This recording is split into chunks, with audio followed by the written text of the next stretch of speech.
Everyone good morning. तो अब हो गई है सुबह और मैं जग चुकी हूँ। अब हम करेंगे बाथिंग, उसके बाद हम करेंगे भगवान जी की पूजा। तो चलिए हम हन्नी कर लेते हैं। बाथिंग करने के बाद देखिए मैंने अब हन्नी कर ली है। तो बाथिंग है, स्नान है। तो मैं बच्चों को अपने हन्नी बोलती रहती हूँ, इसलिए मेरे मुँह से हन्नी ज़्यादा निकलता है। तो मैंने स्नान कर लिया है और इसके बाद मैं अब कान्हा को, मेरे यहाँ लड्डू गोपाल हैं, वो अब नहलाएंगे।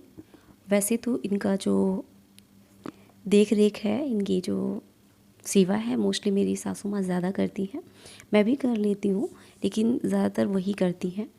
और ये हमारे घर आए थे जब जन्माष्टमी थी, जब इनको लेके आए थे, और जब से ये हमारे साथ हैं। और इनकी कृपा से हर चीज़ घर में बहुत ही सुख शांति और समृद्धि से आगे बढ़ रही है। और ये जो है, इनकी ड्रेसेस वगैरह भी काफ़ी लेके आए हैं। ठंडियों और गर्मियों की अलग अलग ड्रेस रहती हैं, तो इनकी ड्रेसेस भी डेली चेंज करनी होती हैं।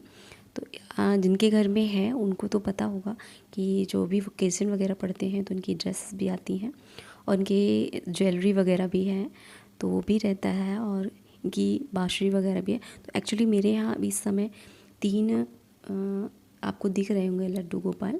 तो ये जो है हमारे पड़ोस में रहते हैं, तो वो लोग गए हुए थे कहीं बाहर घूमने के लिए, जिसकी वजह से उन्होंने हमें ये लड्डू गोपाल दे दिए थे, क्योंकि उन्हें अकेला घर पे नहीं छोड़ा जाता है।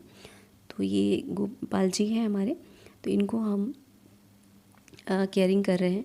तो इनकी भी ड्रेसेस वगैरह सब कुछ है। तो इनको सभी को देखिए, हम पहले सबसे पहले तो स्नान कराते हैं। तो मैंने इसमें गंगा जल डाल के स्नान कराया है। तो उसके बाद मैं इनको, इनके जो है अच्छे से कपड़े वगैरह, नीट एंड क्लीन जो कपड़े होते हैं इनके डेली धुलते हैं, उनको रख के, और इनके जो भी टॉवल है उससे इनको अच्छे से पोंछेंगे। उसके बाद इनको जो है दूसरी ड्रेस पहनाएंगे 1 बाय 1। देखिए मैं इनको पोंछ रही हूँ। अब मौसम जो है आपका विंटर निकल चुका है, समर आ गया है, तो अब इनकी जो ड्रेस रहेंगी बहुत ही लाइट रहेंगी। विंटर में इनका उलन का रहता है। तो आपने देखा भी होगा कि इनके जो कपड़े रहते हैं बहुत छोटे छोटे, बड़े सुंदर लगते हैं। तो ये भी काफ़ी सुंदर हैं, और इनकी चंचलता भी बहुत, सभी लोग जानते हैं कि ये कितने हंसमुख स्वभाव के हैं। कान्हा नटखट हैं, वैसे ही उनकी आदतें, वैसे ही उनके रहन सहन, और जो लोग इनको अपना लेते हैं उनके अंदर भी सादगी उसी तरीके से डेवलप हो जाती है, मेरा जहाँ तक मानना है। तो इस तरीके से अब मैं इनको बिठाऊंगी, और फिर हम दूसरे जो कान्हा हैं उनको 1 बाय 1 करके सभी को ड्रेस वगैरह पहनाएंगे। और इसके बाद मैं जो है उनकी पूजा करूँगी। पूजा में ये रहता है कि इनकी जो ड्रेस वगैरह पहना के, इनको पूजा में इनके खाने के लिए आप जो ड्राई फ्रूट्स होते हैं, पंचमेवा जिसे बोलते हैं, वो आप दूध में ले सकते हैं। और यदि आप चाहते हैं कि आप अपने घर में लड्डू गोपाल लाएँ, तो इनको लाने के लिए इनका जो भोग लगाया जाता है तो लड्डू गोपाल का, तो पंचमेवा जो होता है वो दिया जाता है दूध में, जैसे खीर बना के, दूध में खीर बना के पंचमेवा की, वो इनको हम खिलाते हैं। बाकी आप जो भी खिलाना चाहें वो खिला सकते हैं, जिसमें प्याज वगैरह और लहसुन वगैरह ना पड़ा हो।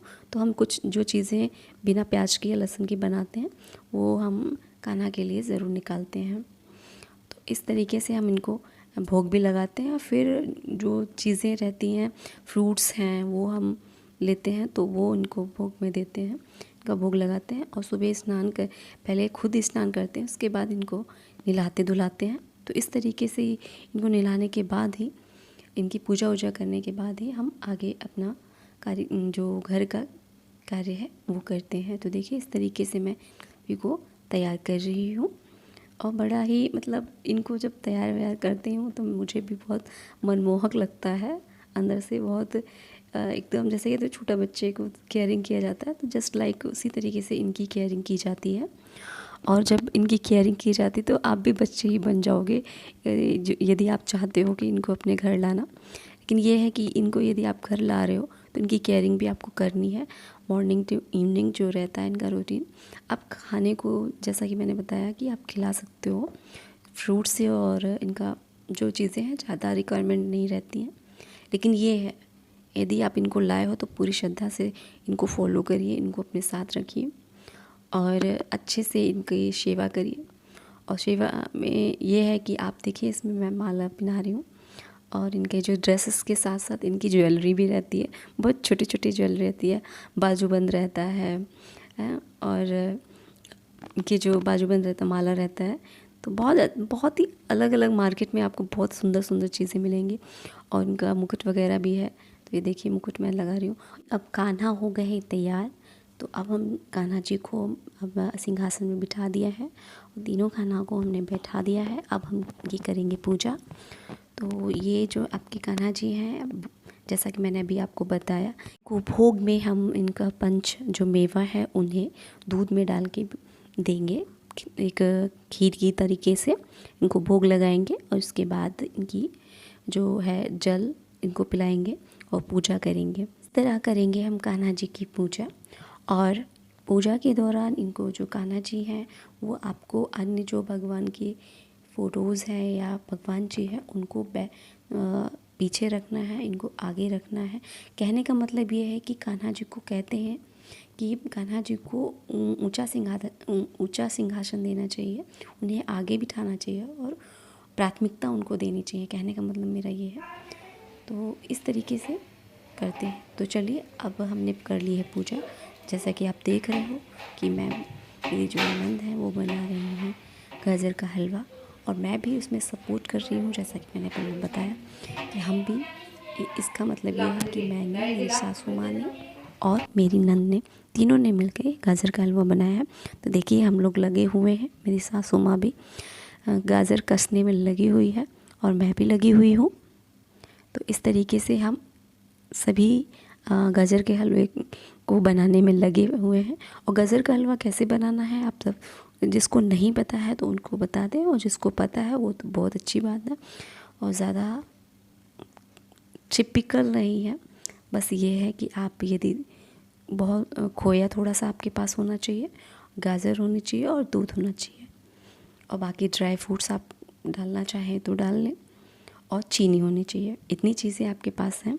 तो कढ़ाई में आपको दूध डालना है, उसमें हम देखिए अभी मैंने जैसा कि आपको दिखाया था तो गाजर डालनी है और हल्की आंच में उसे पकाना है, बस पकाते रहना है। और इस तरीके से आप गाजर कसते हुए एक साथ डाल सकते हैं। यदि एक साथ ना हो तो आप थोड़ा थोड़ा डाल सकते हैं। थोड़ा थोड़ा इसलिए क्योंकि हम लोग आगे पीछे कर रहे हैं, क्योंकि कढ़ाई हमारी छोटी है और हमें जो हलवा बनाना है वो थोड़ा उसकी मात्रा ज़्यादा थी गाजर की, तो वो आ नहीं रहा था। तो स्लो करके हमने पहले उसको बनाना स्टार्ट कर दिया ताकि उसका पानी सूख जाएगा और दूध भी सूख जाएगा। मतलब ये कि वो जल जाएगा और वो जल जाएगा और गाजर भी अपने लेवल पे आ जाएगी, तो दूसरी गाजर के लिए स्पेस हो जाएगा। तो इस तरीके से हम उसमें दूसरी गाजर डाल देंगे तो आराम से वो पक जाएगा। तो इस तरीके से हम देखिए लगे हुए हैं। और गाजर जो है आपको बनाने के लिए, जैसे मैंने बात बताई कि आपको इसी तरीके से पकाना है। और जो आपको गाजर का चीनी जो गाजर में डालनी है, तो जब आपकी गाजर पूरी तरीके से दूध के साथ जल जाए का मतलब ये है कि पूरा ऑब्ज़र्व हो जाए, दूध उसका ऑब्ज़र्व कर ले, तब आपको अपना चीनी की मात्रा डालनी है। जिस हिसाब से आपके पास गाजर हो, आप जिस हिसाब से अपना गाजर का हलवा बना रहे हो उसी हिसाब से आपको गाजर में चीनी डालनी है, फिर ड्राई फ्रूट्स डालने हैं और इस तरीके से आपको गाजर का हलवा बनाना है। आप जल्दी गाजर का हलवा बनाना चाहते हैं तो एक दूसरा तरीका ये है कि आप गाजर को कस के कुकर में डाल लें, उसे सीटी लगा दें, उसके बाद उस गाजर को निकाल के निचोड़ लें अच्छे से, फिर कढ़ाई में घी डाल के उसे फ्राई कर लें उसी गाजर को, और उसके बाद थोड़ा सा दूध डालें, फिर चीनी डालें इस तरीके से और खोया डालें आप। तो इस तरीके से आप आसानी से गाजर का हलवा बना सकते हैं कम समय में। तो एक वो तरीका है और ये तरीका है। तो देखिए आपको जो तरीका अच्छा लगे वो उस तरीके से आप गाजर बना सकते हैं गाजर का हलवा। तो ये देखिए मेरा गाजर का हलवा बन के तैयार हो चुका है। अब मैं इसे सर्व करने जा रही हूँ। आप देखिए सबको कैसा लगता है, आपको कैसा लगा वीडियो ज़रूर बताइएगा। कोई क्वेरी हो तो कमेंट बॉक्स में मेंशन करिएगा। वीडियो अच्छी लगी हो तो लाइक करिएगा, अपने फ्रेंड के साथ शेयर करिएगा। नेक्स्ट वीडियो में फिर मिलते हैं। और हाँ, चैनल को अभी आपने सब्सक्राइब नहीं किया तो please subscribe my channel, support my channel. तो इसी तरीके से अच्छे टिप और ट्रिक्स दोनों लेने के लिए चैनल को सब्सक्राइब ज़रूर कर लें। तो नेक्स्ट वीडियो में फिर मिलते हैं। Thanks for watch.